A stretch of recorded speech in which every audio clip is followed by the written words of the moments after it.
Taigi mes vėl su jumis grįžtame į istoriją apie langų apiplovimo skystį. Turime 12 skirtingų bakelių, 12 skysčių pagamintų Lietuvoje ir dabar su jais keliausime į specializuotą Lestos laboratoriją, kur bus ištirti visi jų parametrai. Sužinosime, ar jie kenkia mūsų automobilio žibintams, mūsų automobilių dažams ir netgi mūsų plaučiams.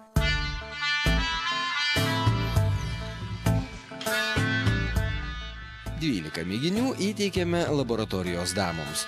Jos paprašo atvykti po savaitės, mat tiek laiko užtruks išsamus tyrimas. Kokius tyrimus atliksite, kaip ilgai tai truks? Truksta ilgai, nes tyrimų yra daug. Pirmiausia, patikrinsime deklaruojamą užšalimo temperatūrą, kad tikrai nebūtų apgaudinėjami klientai, kad taip kaip rodo, kad tokia būtų ir užšalimo temperatūra. Taip pat patikrinsim labai svarbią savybę valymo savybės, kaip valo, kaip susidoroja būtent su žeminiu purvu, riedesniu purvu, kaip jeigu yra druskos aplinkoje ar nebūtų. Ar stabili receptūra taip pat patikrinsim, kad nebūtų būtent praėjus tam tikram laikui, nesudarytų nuosėdų. Ir žinoma, įtaka lakuotam paviršiui ir plastikam. Tai vienas iš tų tokių svarbesnių polikarbonatų, tai mūsų žibintam, kad neveiktų ir nebūtų jokių kažkokių poveikių. Gali būti tokie langų plovimo skysčiai, kurie kenkia tiesiog automobilio dažų dangai, stiklams? Taip, būna, kad yra įdėta tam tikrų tirpiklių, jie labai gerai valo, bet lako paviršių, tai jie būtent jau pradeda veikti, jie ardyti. Ploviklių kainos labai skiriasi nuo 4 iki 8 eurų kainavo. Ar gali būti dvigubai geresni, dvigubai blogesni? Pamatysim pagal rezultatus, bet kaina vis dėlto turi įtakos, nes yra skirtingi alkoholiai. Vienas iš jų yra pigesnis metanolis, kuris toksiškas ir jisai leidžia pagaminti pigesnį produktą, bet jo kaina tikrai turėtų būti mažesnė. Bet yra ir normos, jų galima leistinos normos.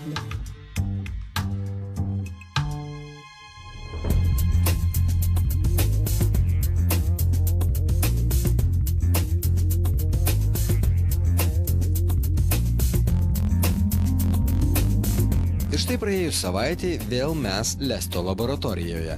Jos vadovė Živilė Dumčiuvienė mums įteikė tyrimų rezultatus. Oho, kiek čia visokių žinių ir atradimų. Tik 3 skysčiai yra visiškai geri ir atitinkantys europietiškus reikalavimus. Visi kiti turi nuodėmių. Vieni blogiau valo, kiti turi metanolio, kuris kenkia sveikatai.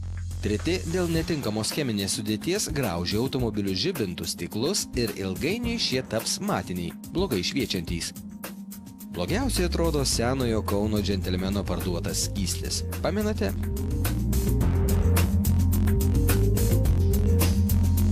Šio skysčio tikrai nederėtų naudoti. Jis blogiausiai valo, turi savyje per daug metanolio, intensyviai naikina žibintų stiklus, o dėl 14% turimo metanolio graužia automobilio keleivių plaučius. Kas jį pagamino, mes taip ir nesužinojome, nes ant bakelio užrašyta pagaminta Europos Sąjungoje. Savaitę laiko vyko tyrimai ir kągi jūs tyrėte, ką nustatėte, kokius parametrus ištyrėte? Statėme pačius svarbiausius parametrus, tai yra užšalimo temperatūra, bet kokia buvo deklaruojama etiketė, tai mes nežinome. Čia jau bus namų darbai patikrinti jums, kas etiketėje buvo parodyta. Taip pat nustatėme labai svarbų dalyką valymo savybės. Kiek reikia ciklų, kad nuvalyti švariai stiklą. O purvas yra naudojamas specialiai toks paruoštas po žiemos, labai riebus, būtent pagal tam tikrą receptūrą, kad atkartoti tokį žiemos purvą. Toliau testavome įtaką būtent lakuotam ir plastikui, tai yra polikarbonatui. Tai žinoma, turi neveikti lako, netirpdyti. Ir viena iš svarbiausių rodiklių yra neveikti polikarbonatą, o tai yra žibintai mūsų. Kad būtent naudojamas stiklų ploviklis, nes yra plaunami ir žibintai, kad žibintus neardytų, nes skalitų ir irgi nepaveikti. Taip pat patikrinome dėl aplinkosaugos ar dėl saugumo vairuotojų, ar nėra sudėtyje metanolio. Jeigu yra, tai ar neviršė normų. Valymas tai yra stiklas, būtent automobilio naudojamas, o jo užnešamas yra specialus būtent pagal vokiečių paruoštą receptūrą žiemos purvas, kuris yra riebus, suodžiai, būtent toksai, kad būtų tikrai sudėtingai susitvarkyti langų plovikliui. Tada laukimo, kol jis išdžius ir pradedame valymo ciklai, tai yra tada fiksuojama yra šviesos išsibarstymas, iki tol, kol grįžta spinduliai praeina pro stiklą, kai bus skaidrus, ir taip pat vizualiai yra filmuojama ir detektuojantis žmogus, tai yra laborantas arba chemikas detektuoja ir žiūri, kada jau yra švarus stiklas. Ne tik yra vizualus, bet ir lazerio principu yra fiksuojama 2 parametrai. Tai vat skaičiuojama per kiek ciklų, visą laiką yra paduodamas tas pats kiekis langų ploviklio, kiek reikia ciklų, kad taptų stiklas skaidrus. Šalimą mes darome, iš tikrųjų turime 2 metodus. Yra vienas, kur pagamino mums būtent fizikos institutas, yra peršaldamas skystis ir atšildymo metu stebima, kaip tie kristalai, kada dingsta visi kristalai ir tampa vėl skystis skaidrus. Tai yra būtent fiksuojama kristalizacijos temperatūra, kada jau susiformuoja kristalai. Ir turime taip dar vieną aparatą pagal būtent irgi amerikonų metodą, kur yra šaldomas skystis, jisai maišomas ir jau irgi daroma yra grafikai, braižoma ir irgi fiksuojama, bet čia jau fiksuojama užšalimo temperatūra.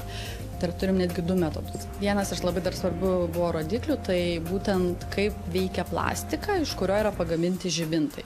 Tai yra irgi nešamas pats stiklų ploviklis ir žiūrima, kaip jisai paveikia ir nepaveikia. Parodysim, kaip turėtų atrodyti ir kaip atrodo, kai yra nekokybiškas langų ploviklis, nesubalansuotos, neparinktos tinkamos medžiagos. Buvo nustatytas 3., 5. mėginys, kaip premium klasės labai geri langų plovikliai, kurie neveikia nei paviršiaus plastikų, nei lakuoto paviršiaus ir taip pat pasižymėjo labai geromis valymo savybėmis. 9. mėginys buvo tikrai irgi geras produktas, tiesiog pasižymėjo šiek tiek vidutinės valymo savybės, tai nusileido valymo savybėmis, bet visi kiti parametrai buvo labai geri. Ir buvo rastas 6. mėginys, kuris yra pagamintas tik iš metanolio, tai virš 10% jau yra metanolio, tai yra tik profesionaliam naudojam ir negali būti jokiuose mažmeniniai prekybai pardavinėjimo produktų. Kaip išsirinkti gerą produktą? Tai pirmiausia, žiūrėti kainą. Tikrai renkant tarp pigiausių, taip kaip ir sakėm, tai yra katėm maiše. Nežinai, kokį gausi, ar tai bus metanolinis produktas, ar tai bus iki 10% metanolinis atitinkantis jau normas. Bet jau gerų valymo savybių tikrai nereikia tikėtis, bet reikia būtinai žiūrėti etiketę. Etiketėje, jeigu yra kažkokie sertifikatai, ženkliukai, tai yra didelė tikimybė, kad vartotojas, tai yra gamintojas, yra pasitikrinęs savo produktus ir būtent gavęs kažkokį sertifikatą ar ženkliuką.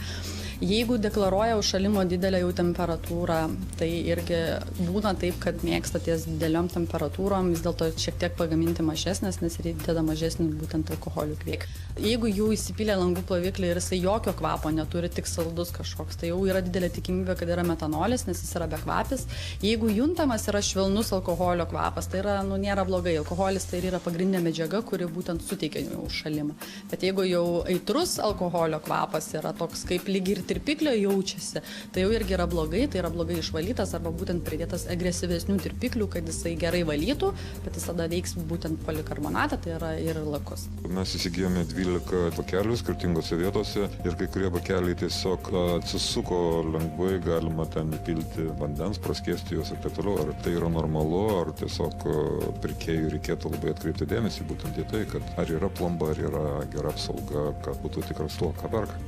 Taip, tai yra svarbus dalykas, kad būtent atsukant būtų girdėti trakštelėjimą, tai yra tikrai apsauga, tai vadinama pliomba, kad tikrai nebuvo atidarytas, nebuvo pažeistas, nebuvo kažkas įpilta, ar net neaišku, kur tu perki, tiesiog kas ten galėjo su tuo skysčiu atsitikti.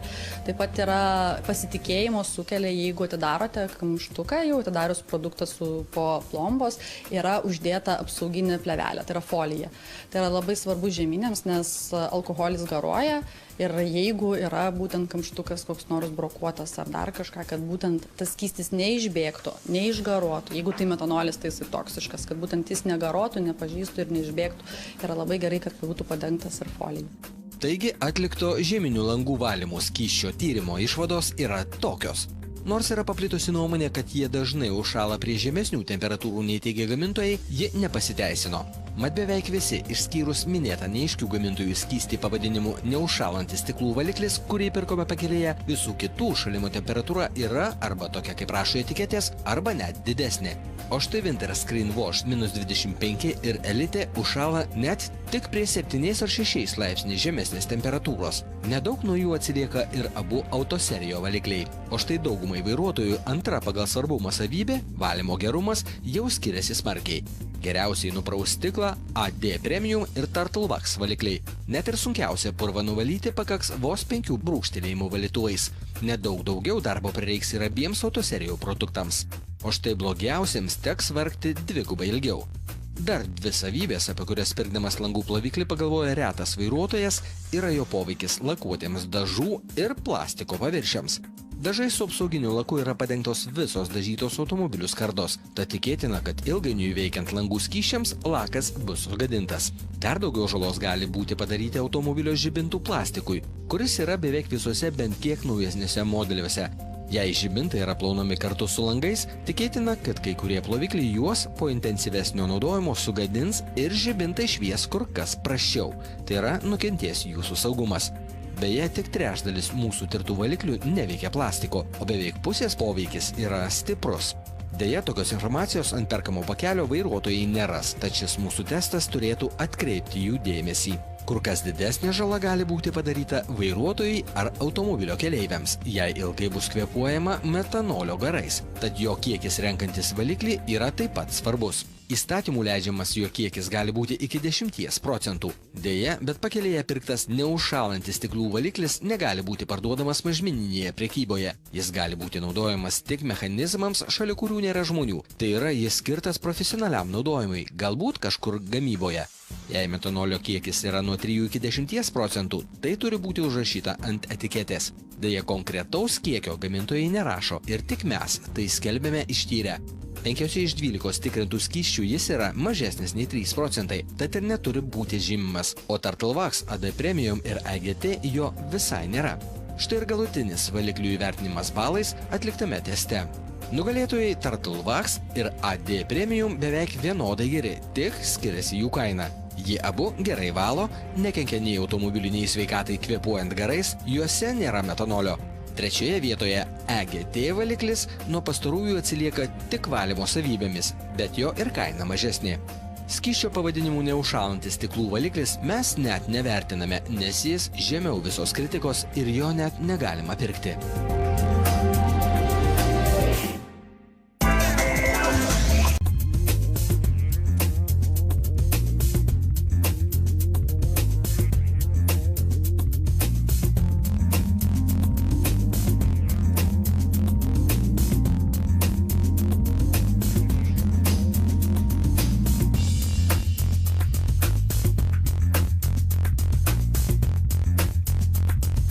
Parduotuvėse parduodama ne tik langų skysčiai, bet ir koncentratai, kur siekia temperatūra berods 80 laipsnių. Gal koncentratą pirkti yra pigiau, juk jį galima praskiesti vandenį? Dėl kainos pigumo nepasakyčiau, kad tikrai išeitų pigiau, nes skiedžiant vieną su vienu nebus, kad jeigu minus 80 užšalimo temperatūra deklaruojama ant koncentrato, praskiedus vieną su vienu, tu tikrai negausi minus 40 užšalimo temperatūrą. Tai dėl tos priežasties, kaip ir praskiedus, tu gauni vis dėlto žemesnę temperatūrą ir tai nėra toks labai jau ekonominis, bet jis yra labai geras dalykas, kai ateina minusas, ateina jau šalčiai, o tavo sistemoje nežinai, koks piltas langų ploviklis, ar jis likęs vasarinis, ar jis yra minus 5, tada visada rekomenduojame įsipilti koncentratą, tada gausis jau kaip ir skiestas produktas, bus didesnis sušalimo temperatūros produktas. Kai kurie langų skysčiai neturi gamintojo, parašyta tiesiog pagaminta Europos Sąjungoje, tad jeigu nepatiko skystis, įtarėte, kad tai yra blogas, tai kaip tada rasti gamintoją, kur kreiptis, į Briuselį važiuoti? Jeigu yra kažkoks logotipas ir pirkote prekybos centre ir turite kvitą, tai tikrai skundžiatės ten, kur jūs įsigijote šitą produktą. Jeigu nėra iš vis net nėra nurodyta, koks tai brandas, ar nėra net gamintojo ir neaišku pas ką, tai jau labai jau sudėtinga situacija, kur skustis.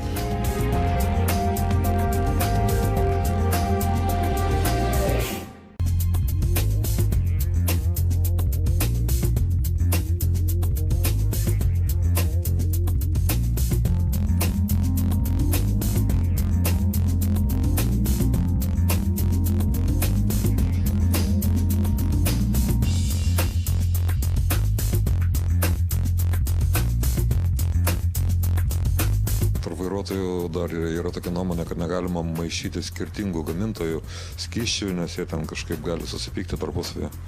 taip sakom, su aušinimo skysčiais, bet su langų mes sakom, kokybė skirsis. Jeigu tu nusipirkai kokybiškai ir buvo geras produktas, o tu užpilsi kažkokį, kurį tu pirkai nežinodamas, dar nepatikrinęs tą produktą, taip tu gali nukentėti kokybę. Jeigu buvo produktas prieš tai neveikiantis polikarbonato, neveikiantis lako, dabar užpilsi agresyvesnio, tai tas jau praskėdimas vis tiek jisai veiks tą produktą. Tai jau gausis, kad taip nukenčia kokybė.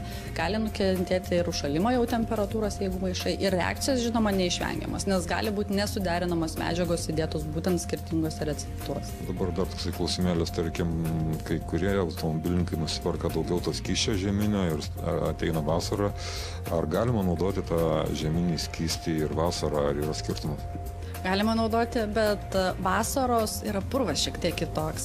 Tai naudosi, kai tu žieminė, tai yra brangesnis produktas, nes jis turi užšalimo temperatūrą. Norėdamas atpiginti, tai tu pradėsi skiesti. Skiesdamas tu nežinai, ar sudėtyje yra suderinamo medžiagų su krano vandeniu. Tai jau gali būti prasidėti nuosėdos, vadinamas kalkėjimas sistemai. Jeigu naudoja žieminį neskiestą, tai nieko čia baisaus, bet bus šiek tiek prastesnės vabzdžių valymo savybės.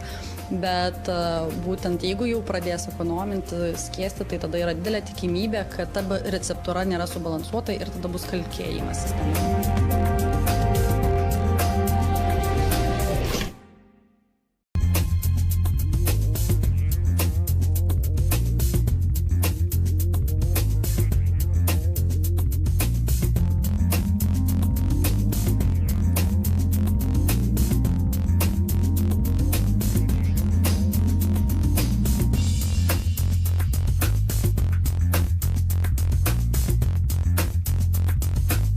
Mes pirkome skirtingų spalvų skysčius, kodėl jie yra skirtingi, ką tai reiškia, ar žalias yra geresnis už mėlyną, gal geresnis raudonas ir taip toliau.